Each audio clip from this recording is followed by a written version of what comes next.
What is up, guys? My name is Matchbox and welcome to another series that we're gonna start. And let's see, this one's called Narcissu. This one I read it was very positive. It talks about, let's see, let me read you the description of it. This is a story of disease suffering, of medication and adverse effects, of thoracotomy scars and cellular poisons, of the living who cannot help but to die, and of the dying who cannot help but to live, of a resting place other than on 7F or at home.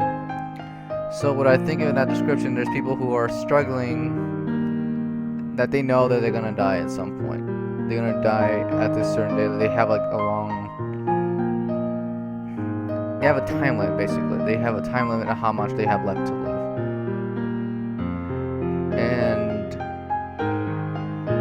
now that I read the description, I kind of feel bad because now this is the first time I'm gonna play it, and it's like I just read the description. Okay, let's go ahead and start it because this.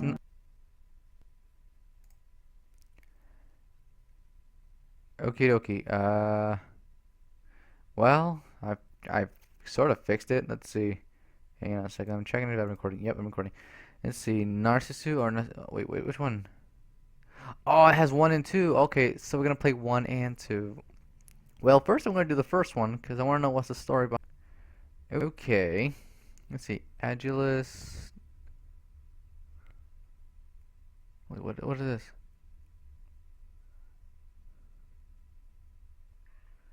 I don't get what this is. What does this mean? Oh, select translation. Okay. Insani. We always keeps insanity spirit. Let's choose that one, I guess. Voiced or unvoiced. Let's keep it voiced, yeah. 眩しかった日のこと。そんな冬の日のこと。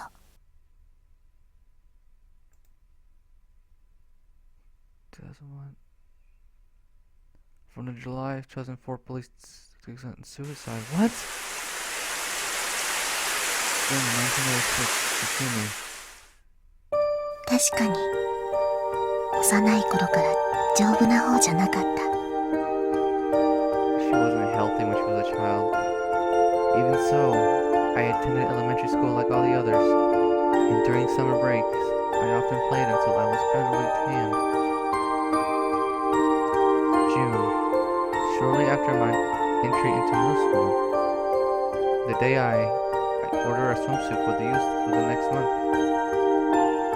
My first hospitalization. On a day just before the first semester midterms, on a day where the first drop of rain was so cruelly cold. Far from a mist and pure white of the overcast sky. Of course, the first time it happened, all of my classes came to visit me almost every day. That was nice of them, dude. And when I was released, they even came to my house on weekends to play. But that was only the first time around. Autumn into winter, winter into spring. A vicious cycle. Hospitalization, release, clinics, and hospitalization again. And before I knew it, even the classmates I once called friends turned into acquaintances. And then to strangers. What? It's so sad. As if with every changing of seasons, I was being erased from their collective memory. No. どうやらいい気がしないらしい。It seems that all those normal people 普通に生きている人にとって私の存在ってのはだから消されたようだった。I hate when fuck いくつもの季節を白い梅雨空を誰とも言葉を交わす必要もなく過ごした。私の英語の教科書は1年生の中間テスト以降まっさらな状態だった。 My English textbook never changed from that of the first year middle school student before the first. そこで私の時間も止まったらしい。Time seems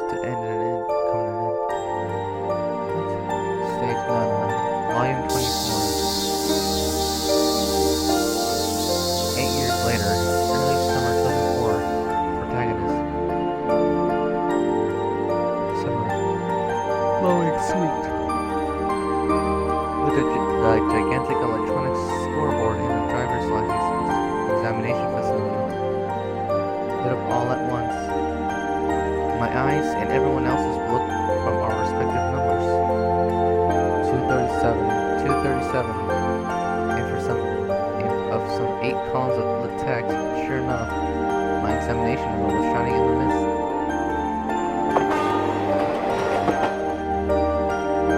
A nearly empty train car, perhaps thanks to the beautiful afternoon. Almost done in that train car. I was heading back home from the examination hall. My left hand held a new traffic regulation handbook. In my breast pocket held my brand new driver's license. So now I've got a license as well.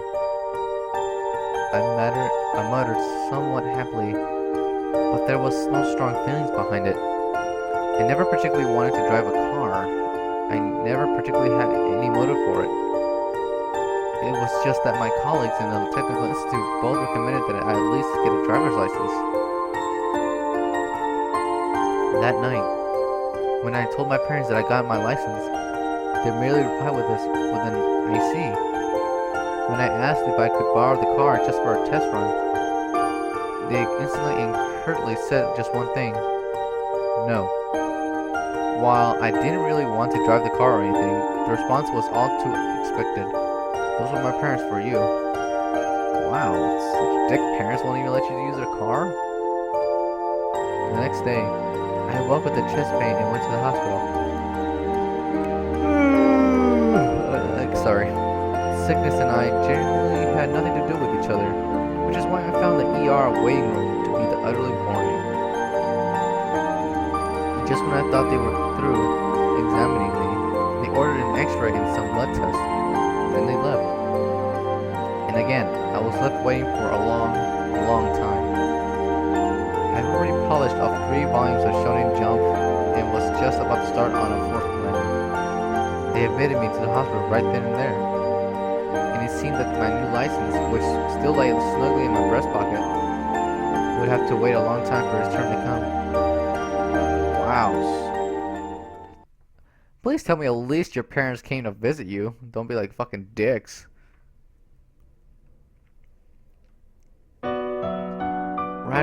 Right around when the all too noisy cicadas had finally gone silent, I don't know how to say that word, I once again found myself in the hospital, as per usual. Of course, it wasn't as if I'd been there the entire time. I came and went, a futile cycle. My first surgery was a month before. After that, oh my god, I don't know why I'm yawning, god damn it, dude. After that, I started doing the 5-minute commute to and from the hospital by boat. Move the mic a little bit more. And from then on, I was hospitalized, discharged, ordered to clinic, and hospitalized again and again and again. While I still had no clue what PET or IRESA stood for, in no time at all, several months had already passed. Holy crap, this guy's been in the hospital for more than a month. More than several months, I mean. As my appetite decreased, my medications increased. I could feel my own physical strength atrophying away. Why am I yawning? I keep imagining that my legs were getting thinner, but the needle of the weight scale really informed me it's not just your imagination. And yet I kept looking at myself with detached interest, as if it were happening to somebody else entirely, as if I were looking at a scene on TV or like that. My mind could not grasp what had so suddenly happened to my body. Nothing within me was telling me that this was real at all. And that's why, even though it was all happening to me, I kept looking on as if it were happening to someone far away. Wow. A day of winter. Around when the Christmas tree had vanished from the streets, I was discharged home as a kind of year's ending treat. It seemed like an exercise in total transcendence, but still, it made me slightly happy. I traveled back to a home I had not seen in a long time in the midst of a freezing rain. Strangely enough, my entire family was there. My parents, who had never had so much to talk to me, came out to meet me, if with terribly sterile smiles. And my little sister, with whom I never had a pleasant word, had made my favorite cream stew and fried shrimp just for me. They made me sit at the table. They peeled tangerines for me. They were clearly kind. It was an impressive display. At this point, a little thought occurred to me. I bought my new driver's license, which was still stuffed away in my pocket. That perhaps things would end for the license without it ever having known any use. And surrounded by a tree of still, strange smiles, I kept that thought, as if it were someone else's business, with dispassion, ambiguity, and total disinterest. January 2005. A new year began, and I returned to the hospital. But on this day, instead of my usual 4F room, I ended up in a conference room of sorts. They took me there. And then my father and the doctors had a little talk. I joined in. Well, they talked to me. So this was their so-called announcement. They said it in a terribly roundabout fashion, but they told me that I was gonna die. No, fuck, dude, that's the worst news you can hear at the hospital, dude. Fuck. I see. And that was my only reply. I had no other words.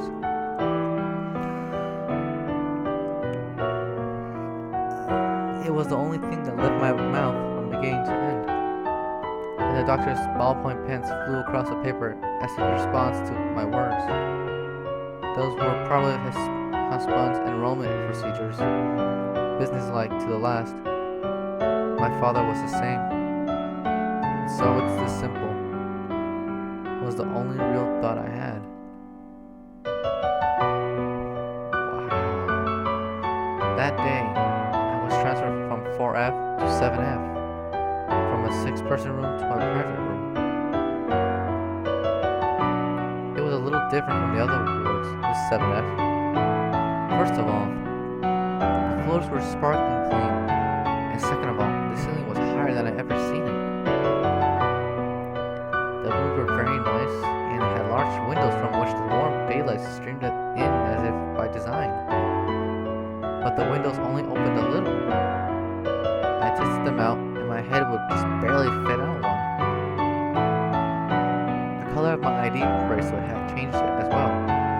The bracelet that I had once wore, even since the first hospital. Oh my god. These yawns just come out of nowhere. Sorry for the yawns. Yawns are real. The one that had my name and blood type recorded on it. Its color had now changed from blue to white. High ceiling, a white metal bracelet, a window that would not open more than 15 centimeters. The TV programs celebrating the new year were still playing when I was transferred to the 7F. And it was at dawn that every year that I met her was the first time. Oh, you gotta be meeting that girl? Narcissus. Narcissu? That's how you say Narcissu. Oh my god. 冬7回 You're saying the words right, Winter 2005 7F, right? Okay, so basically you first get a description of the girl who had barely had any friends, who is when they told her she was gonna die, she was moved to 7F, and now we're talking about another character, the protagonist, that they told him that he's gonna die, so they're gonna meet each other. Wow. It's not gonna be like this fall in love thing, right? I'm not sure. I think they're just gonna be too close together. There was this place kind of like a lounge at one side, at the corridor, across from the nurse's station. This generally deserted place held a few couches and chairs, as well as a large TV. Stupid programs coming. Oh my. The yawns are real. Stupid programs commemorating the New Year were still being broadcast on that 28-inch screen. That's not that big. And there was a girl who looked absolutely bored watching that absolute boring TV. Short, in pink pajamas, a bright bracelet on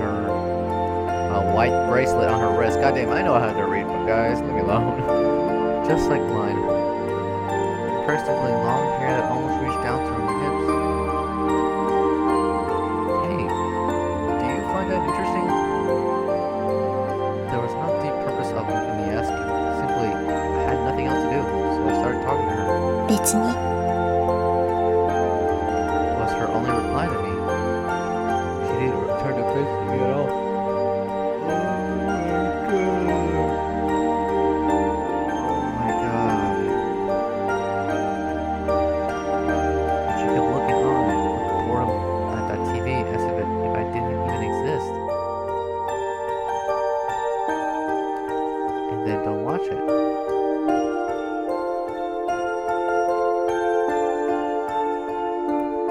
Even as I thought this, I sat down in a chair next to her and sat side by side and watched TV.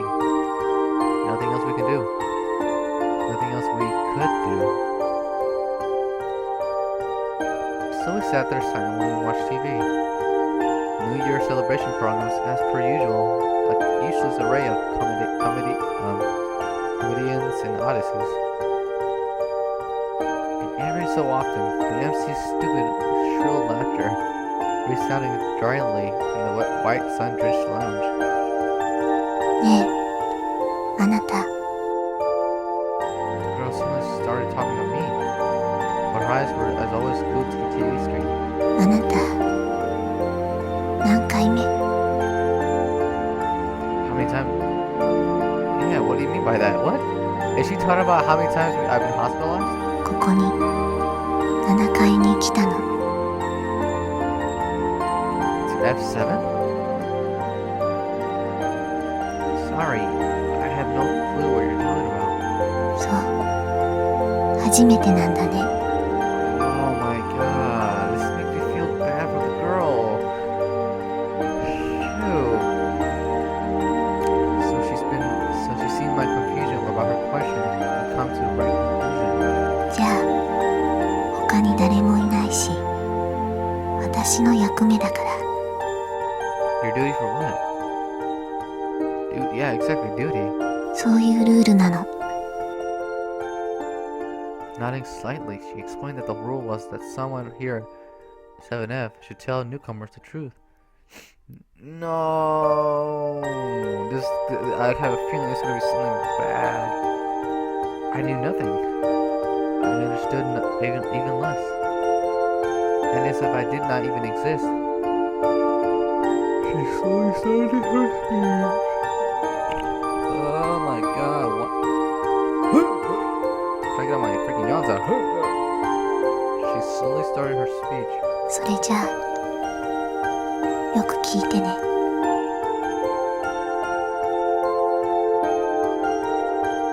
Her words, spoken methodically, one by one, were a little different from the ones I heard from the doctors about this place. And they're business-like, crisp syntaxes, and told me, this is a place where one waits for medical advances. This is a place where one heals one heart. And perhaps it might have been correct in a general sense. But according to the girl, that was just the party line. The truth was that this 7F was the only place in the hospital where medical treatments did not take place. What? This was just a place where you wait for your life to come to an end. No, my god, me thinking about that girl, dude.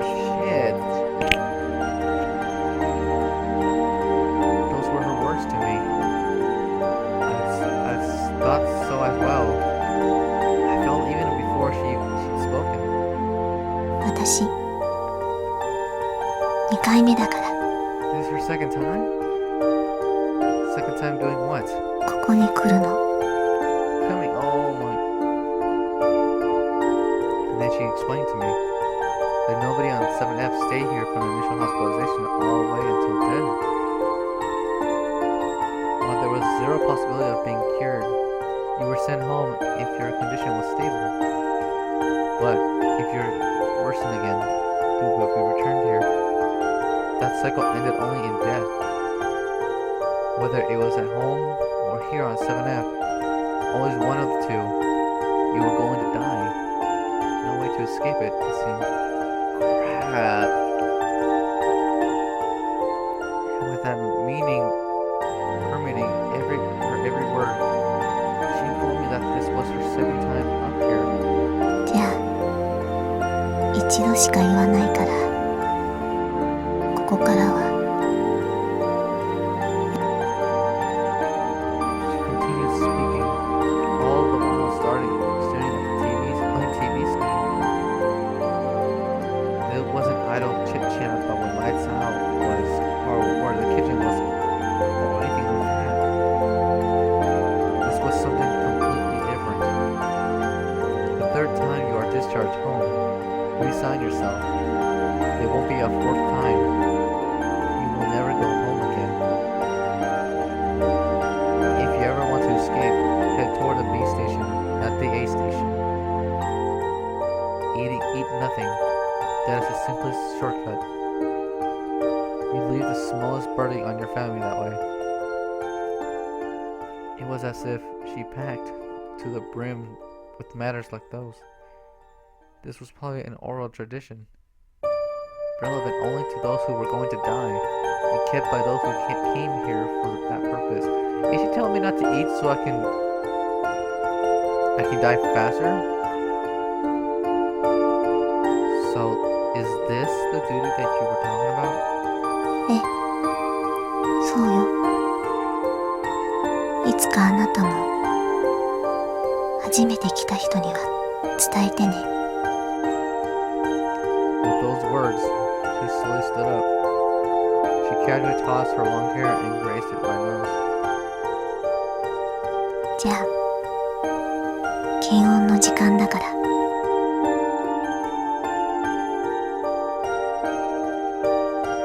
Then she turned her back and started walking down the corridor. Not completely deserted, safe for me. The lounge held only the laughter from the TV and the white flowers by the windowsill. In the end, she didn't even come look at me once.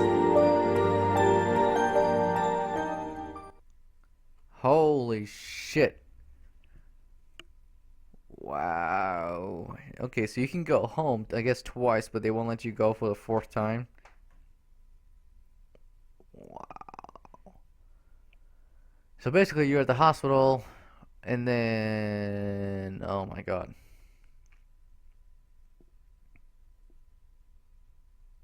They won't let you go home. Wow, this is a really touching game, guys. Holy crap. Well, I hope you guys enjoyed this first video of Narcissu. I think I pronounced it right, Narcissu. And yeah, I'm still baffled. Like, wow, this is. I think I'm really gonna get. This is gonna make me cry. I think for sure it's gonna make me cry. Well, I hope you guys liked the video. Leave a like if you enjoyed the video, and I hope to see you guys in the next video of Narcissu.